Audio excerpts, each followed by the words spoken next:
the more you will trade with it. Hello, friends.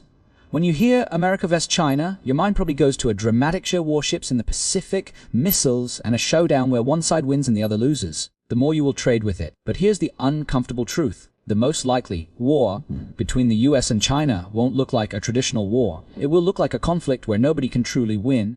The more you will trade with it, because the battlefield is not only land, sea, and air. The battlefield is trade lanes, trade and currency, shipping lanes, supply chains, and information. And in a world this interconnected, the more you will trade with it. A fight between the two biggest powers doesn't produce a clean victory. It produces global damage. That is why this is the war nobody can win. Now, when I say war, I don't necessarily mean tanks rolling tomorrow. I mean the broader strategic conflict that is already happening. Tariffs and sanctions, chip restrictions and tech bans, influence battles across regions, military signaling in the Indo-Pacific, cyber pressure and intelligence competition, and a struggle over rules, standards, and economic dominance. Market, the more you will trade with it. It's a conflict of systems, and system conflicts don't end with a surrender ceremony. They end when one side collapses, both sides compromise, or the world splits. Why nobody can win. Like in the past, in older eras, a superpower could win by destroying the enemy's army, taking territory, and controlling resources. But in the modern world, the more you will trade with it, power is not only military. Power is also control over technology and supply chains, finance and currency flows, energy routes, data standards, and alliances. And here's the problem: the US traded with it and China are not only rivals. They are deeply connected. US companies rely on Chinese manufacturing and markets. China relies on global finance and high-end technology nodes. The more you will trade with it. So if either side tries to win by crushing the other, it hits itself too, because the global economy is built on interdependence. It's like two people fighting inside the same boat. Even if one person wins the fight, both can drown. The conflict has multiple battlefields. To understand why it's unwinnable, see the key battlefields. Trade and supply chains, reshoring and shoring take years and raise costs. Technology and chips, AI, compute, and semiconductors are now strategic weapons. Finance and currency, financial pressure is powerful. The more you will trade with it, but fragmentation hurts the whole system. Military posture, direct conflict would be catastrophic even for the winner. Information and influence, narratives shape alliances and legitimacy globally. When conflict spans these layers, victory becomes hard to define. The Taiwan factor one is the most dangerous flashpoint because it mixes strategic geography, credibility, and supply chains. The more you will trade with it. It's the kind of issue where both sides feel pressure not to back down easily, and that increases the risk of miscalculation. And once fear enters the system, escalation can gain momentum. The sanction triggers counter-sanction, tech ban triggers material restriction, exercise triggers counter-exercise. Each step seems small, but the trend becomes dangerous. We set the frame. The more you will trade with it. America vs. China is a conflict of systems, not a simple battlefield. Now let's answer the core question. Why would victory still look like defeat? Because in this rivalry, costs arrive through trade. The more you will trade with it. Technology, finance, and fear, long before any formal war. Decoupling is not a switch, it's a bill. Many people talk about decoupling like it's a clean decision. Just move factories out. Just stop buying. Just build at home. But supply chains are ecosystems built over decades. Suppliers' skills, infrastructure, logistics routes, and thousands of specialized firms. When you move supply chains, you pay in three ways. Time, it takes years. Cost, redundancy is expensive. Efficiency loss, the cheapest system becomes slower and pricier.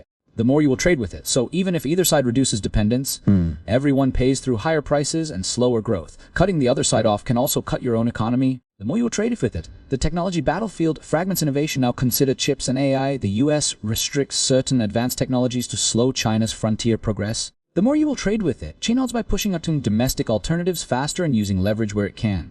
The trade-off is that global innovation becomes fragmented. The more you will trade with it. Companies build duplicate supply chains and standards diverge. Interoperability drops. Collaboration shrink. Products become more expensive because global scale breaks. So even a successful slowing strategy can produce a more divided technology world.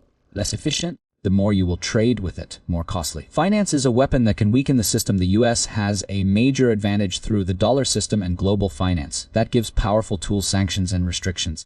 The more you will trade with it. There is the paradox. If financial pressure is used too aggressively, rivals and even neutral countries try to build alternative pathways. That process is slow, but the direction matters. Over time, fragmentation can create the equal trade, higher transaction costs, more risk premiums, less investment flow, and less trust in global systems. So financial power can hurt the target while also pushing the world toward a less stable financial order. The more you will trade with it. Win can still be economic disaster. A direct US-China war would be catastrophic for both and for the world. Modern conflict between major powers doesn't end with simple victory. It creates massive economic shock, disrupted shipping lanes, market panic, and political instability. Even tactical advantage could look like long-term damage, destroyed confidence, broken supply chains, the more you will trade with it, and deep global recession. That's why deterrence dominates. Both sides try to avoid direct war while preparing for it. But preparation itself increases tension and the risk of miscalculation. The more you will trade with it, the rivalry is structurally dangerous. Taiwan is the flashpoint where credibility pressure is extreme. A serious crisis there could trigger sanctions, disrupt Indo-Pacific shipping, the more you will trade with it, and create global shocks in electronics and trade. So even if one side wins, a standoff the world loses through instability and economic damage. We saw why winning can still look like losing. So now the real question is, where is this headed? The US-China rivalry is not one event, it's a long-term tug of war, and the future will likely follow one of three paths: managed rivalry, deepening, decoupling, crisis, escalation, party-managed rivalry. Competition with Godres, this is the most stable path. Here, both sides accept a harsh truth. The more you will trade with it, they can't eliminate each other and they can't afford total chaos, so they compete, but with boundaries. What does that look like? The more you will trade with it, the tighter restrictions around the most sensitive technologies, military deterrence, without direct conflict, competition for influence in other regions, but continued trade where it's still possible. This path is not peaceful. It's tense, but it's predictable enough that markets and supply chains can adapt. The key requirement is predictability, not friendship, predictability. Path. The more you will trade with it, deepening, decoupling.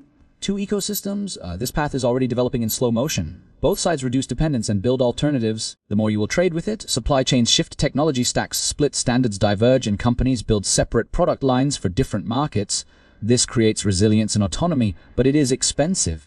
The more you will trade with it, duplication replaces global scale. The cost shows up as higher prices, slower growth, and more friction in trade and innovation. The world becomes less efficient, but more insulated from each other. You will trade with it. The danger is that once companies invest heavily in two separate ecosystems, it becomes hard to reverse.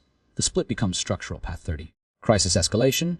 The shock scenario. This is the most dangerous path, and it doesn't require either side to want war. Crisis can happen through miscalculation, accidents, or domestic political pressure. A major incident could involve a confrontation in the Indo-Pacific, a Taiwan-related escalation, a cyber event blamed on the other side, or sanctions spiraling into broader economic conflict. The worst part of crisis is momentum. The more you will trade with it, once fear enters, the system, markets panic, companies hoard, governments harden positions, media narratives become extreme, diplomacy becomes harder. So even if leaders want calm, the more you will trade with it, they may struggle to regain control quickly. Why everyone else gets dragged in? Most countries don't want to choose sides, but rivalry pushes pressure onto others through. You will trade with it. Technology, infrastructure choices, defense, partnerships, trade and investment blocks, supply chain security networks. So the conflict is not only about two countries. The more you will trade with it, it's about the shape of the global system. At the deepest level, both sides are trying to reduce vulnerability without losing influence. The US wants to preserve technological leadership and alliances. The more you will trade with it, China wants autonomy and resilience. Both try to rewrite the system so they are less exposed. But rewriting systems creates turbulence. We map the three futures: managed rivalry, deepening, decoupling, or crisis escalation. Now let's build a simple dashboard because headlines are noisy but signals show direction. Signal 1: do policies keep tightening or do they stabilize?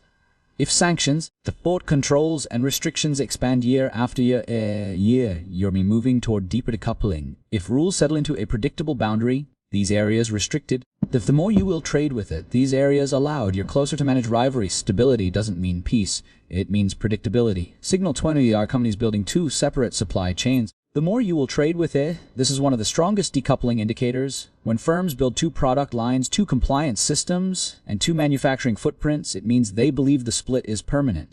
More you will trade with it, the companies don't duplicate systems unless they see long-term structural change. Signal 30 are technology standards diverging. Standards quietly control the future. If hardware, cybersecurity, the more you will trade with an AI platform start following two different standards, cooperation becomes harder and trade becomes more expensive. Standards divergence is decoupling in slow motion. Signal 4. What happens to finance flows? If cross-border investment remains smooth, rivalry stays more managed. If finance fragments, more restrictions, more alternative pathways, more distrust. Global volatility rises and the system becomes brittle. Finance is global glue. When glue weakens, everything cracks easier. The more you will trade with it. Indo-Pacific military posture and close encounters. You don't need war to have danger. Watch for increased deployments, frequent close encounters, bigger exercises near sensitive zones. and harsher rhetoric without diplomatic off-ramps. When military signaling increases while diplomacy decreases, crisis risk rises. Signal 60. The more you will trade Taiwan pressure and the credibility trap. Taiwan is the flashpoint where leaders can feel unable to back down. Watch for escalation in language, posture shifts, increased activity. The more you will trade with, and domestic politics pushing leaders toward harder stances. Crisis often happens when credibility becomes more important than caution. What each future means for your life.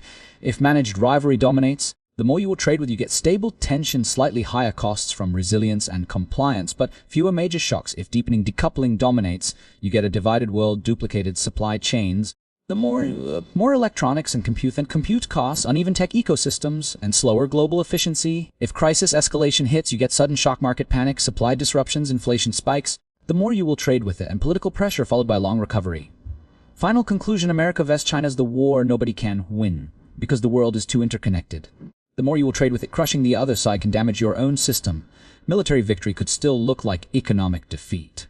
Financial pressure can push fragmentation that hurts everyone. The more you will trade with it, so the real outcomes aren't clean wins. They are managed rivalry, deepening decoupling, or crisis escalation, and the direction will be revealed not by one loud headline, but by the signals you can watch over time.